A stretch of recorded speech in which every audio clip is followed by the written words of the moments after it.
Hello বন্ধুরা, আমি শেখর নীল। আপনারা আশা করি এতক্ষণে জেনে গেছেন আমির খান তার রিসেন্ট ইন্টারভিউতে অনুপমা চোপড়াকে আমির যে ইন্টারভিউটা দিয়েছে সেখানে সে মহাভারত করবার ব্যাপারে কথা বলেছে, তার কি প্ল্যানিং রয়েছে সেই সম্পর্কে সে মুখ খুলেছে এবং তার পরবর্তীতে সোশ্যাল মিডিয়াতে সেটাকে কেন্দ্র করে প্রচুর আলাপ আলোচনা চলছে।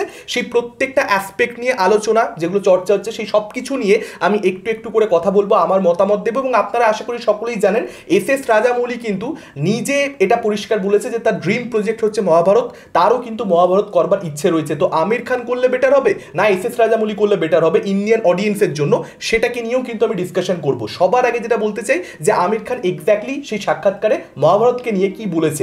দেখুন, আমির খান এটা পরিষ্কার বলেছে যে মহাভারতের কাজ সম্ভবত সে এই বছর থেকে স্টার্ট করে দেবে, রাইটিংয়ে বেশ কয়েক বছর টাইম লাগবে এবং মাল্টিপল ডিরেক্টরস অ্যাকচুয়ালি আমির হায়ার করবে এই প্রজেক্টটার দায়িত্ব নেওয়ার জন্য। তার কারণ তার প্ল্যানিংটা এরকম যে লর্ড অফ দ্য রিং যেভাবে শ্যুট করা হয়েছে প্যারালালি, অর্থাৎ যেটাকে আমরা সাইমultaneous শুটিং বলি, সেই জিনিসটা কিন্তু সে মহাভারতের ক্ষেত্রে করতে চাইছে। মহাভারত একটা পার্টে তো হবে না, এত বড় একটা প্রজেক্ট, একটা বড় পর্দার ছবি, এটা কখনো মানে তার মধ্যে লিমিটেড আপনি রাখতে পারবেন না, এটা আমরা সকলে জানি। আমির খান বলে দেবে তবে বুঝবে এরকম নয় যে মহাভারত করতে গেলে সেটা 3-4 পার্টের ফিল্ম হবে। এস রাজামৌলি যখন অ্যানাউন্সমেন্ট করেছে সে বলেছে আমি এইটুকুই গেস করতে পারি যে 10 পার্টের ছবি হয়তো মহাভারত হবে।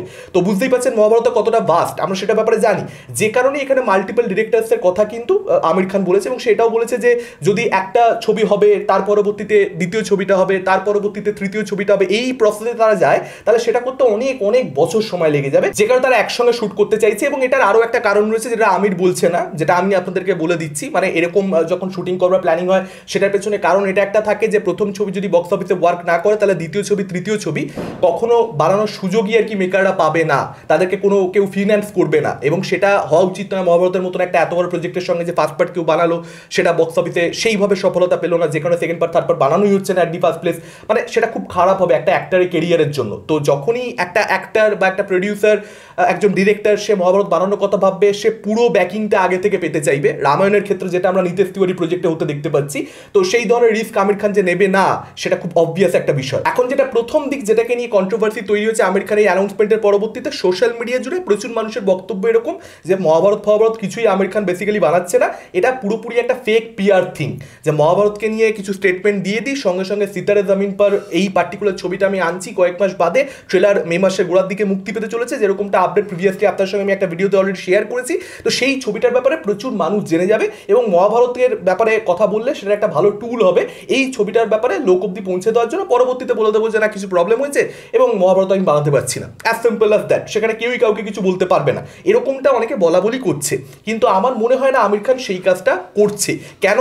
আমির খান 2018 সালে প্রথমবার মহাভারত তৈরি করবার কথা বলে যে সেটাকে নিয়ে প্যাশনেট, সে এই প্রজেক্টটা করতে চায় এবং 1000 কোটি টাকা বাজেট লাগবে এই ধরনের একটা বড় প্রজেক্ট মাউন্ট করতে গেলে, সেটাকে নিয়েও সে কথা বলেছিল। তার পরবর্তীতে 2022 সালে গালাটা প্লাসে ভারতদাস জাঙ্গনকে যখন ইন্টারভিউ দেয় লাল সিং চাড্ডা প্রমোশনে এসে, আপনারা সেই ইন্টারভিউ এখনই গিয়ে চেক আউট করতে পারেন, সেখানে গিয়েও সে মহাভারতের ব্যাপারে কথা বলে যে তার করবার ইচ্ছা রয়েছে। 2025-এ এসেও সে কথা বলছে মহাভারতের ব্যাপারে অনুপমা চোপড়ার সঙ্গে। তো পরিষ্কার হয়ে যাচ্ছে যে অনেক বছর ধরে আমির এটাকে নিয়ে ভাবনা চিন্তা করছে, জাস্ট একটা পিয়ার থিং নয়। কারণ দেখুন লাল সিং চাড্ডা বক্স অফিসে ব্যাডলি ফ্লপ করেছিল, যদি ওটা পিয়ার থিংই হতো, যদি লাল সিং এর ক্ষেত্রে ওই পিয়ারের জন্যই পুরো বিষয়টা করা হয়ে থাকে, তো লাল সিং চাড্ডা তো বক্স অফিসে ওয়ার্ক করেনি, সেই সেম অ্যাপ্রোচ এবারে সিতারে জমিন পরের ক্ষেত্রে আমির খান নেবে কেন? তো আমার মনে হয় না এটা একটা পিয়ার থিং, মানুষ অনেক মনে করছে কিন্তু আমার সেটা মনে হচ্ছে না। আর যদি সেটা করা হয়ে থাকে তাহলে আমি বলবো ভীষণ খারাপ কাজ করা হচ্ছে। অডিয়েন্সের ট্রাস্ট নিয়ে এত বড় একজন সুপারস্টার, আমার মনে হয় না তাদের এগুলো করা উচিত। যদি আমি মানে কনসিডারেশনে এটা এনে কথা বলি যে হ্যাঁ এরকম পিয়ার থিং করা হচ্ছে, মানে আমিরের দরকার নিয়ে সবের, আমির যে ধরনের ছবি বানায়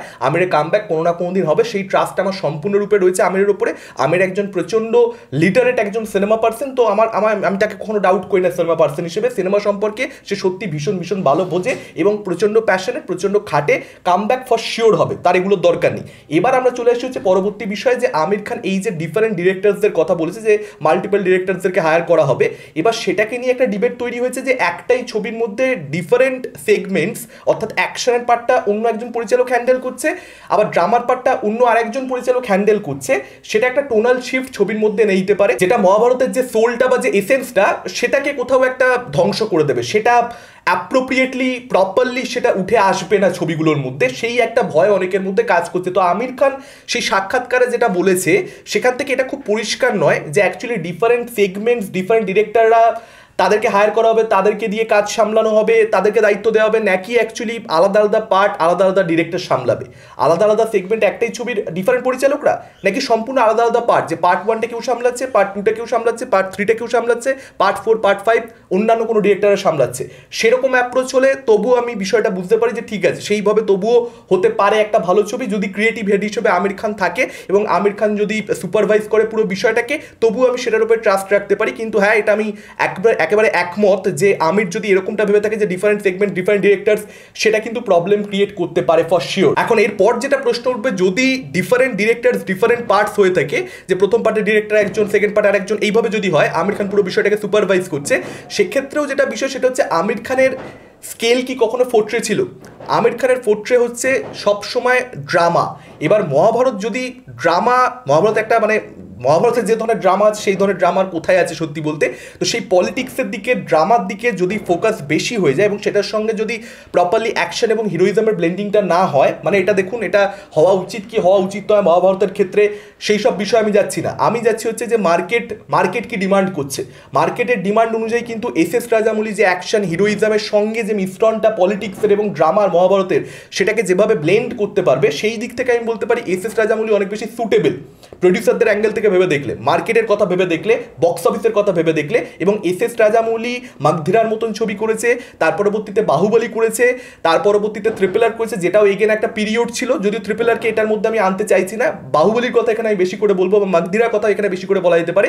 সেগুলো দেখে কিন্তু বোঝা যায় যে মহাভারতকে অনেক বেশি ভালো সামলাবেন হয়তো এস রাজামৌলি।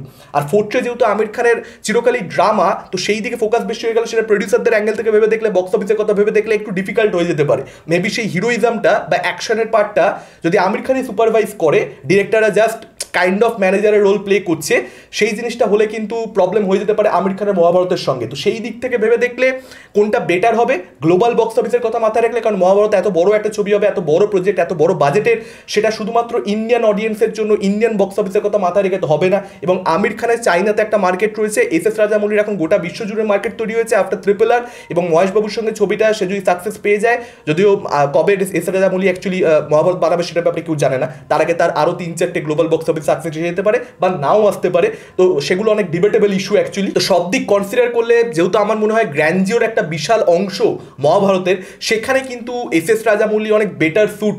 এস রাজামৌলি মহাভারত করলে আমি সেটার জন্য অনেক বেশি খুশি হব, মানে আমার সেটার উপরে অনেক বেশি ট্রাস্ট থাকবে আমির খান করার থেকে। আমি আমির খানের থেকে কোনো রকম প্রচণ্ড রেসপেক্ট করি, আমি তাকে সিনেমা পার্সন হিসেবে, আমার চ্যানেলের যারা নিয়মিত দর্শক তারা খুব ভালো মতো জানবে, আমি আমির খানকে হাইলি রেট করি।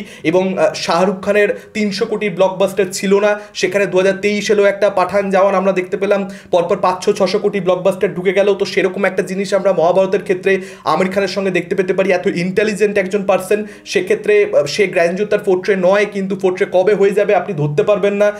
এনিথিং ইজ পসিবল, কিন্তু এখনো অবধি যা আমরা দেখেছি তাতে করে এটা বলতে পারি এস রাজামৌলি পারফেক্ট ফিট হবে মহাভারতের জন্য। এবং আমি সবসময় বিশ্বাস করি cinema directors medium, Aamir Khan যে ডিরেক্টরদেরকে হায়ার করুক না কেন, যেহেতু তার গ্র্যান্ডিওরটা বেস্ট স্যুট নয়, এবং তার সঙ্গে সঙ্গে বলিউডের কাছে সেরকম ফিল্ম মেকার্স নেই যারা অ্যাকচুয়ালি স্কেলটাকে প্রপারলি হ্যান্ডেল করতে পারে, গ্র্যান্ডিওরটাকে প্রপারলি হ্যান্ডেল করতে পারে। বলিউডের ম্যাক্সিমাম ইভেন্ট ফিল্ম আপনারা দেখে নিন, খুব খারাপ বা অ্যাভারেজ। সেখানে আমির খানের এই যে প্রসেসটা, যে আলাদা আলাদা ডিরেক্টর, একটা ডিরেক্টরই নেই ভাই ভালো।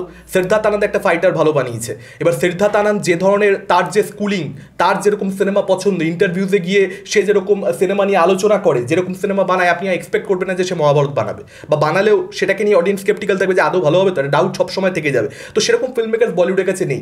এবার সব কিছু মিলিয়ে আমার মনে হয় যে এস রাজামৌলি তারই করা উচিত। এবার কেন এই প্রশ্নটা উঠছে যে কে করবে, আমির না মানে রাজামৌলি, কার মহাভারত করা উচিত? কারণ একজন বানিয়ে দিলে অন্যজনের পক্ষে তার লাইফ টাইমে বানানো সম্ভব হবে কি না, সেটাকে নিয়ে একটা কোয়েশ্চেন থেকে যাবে।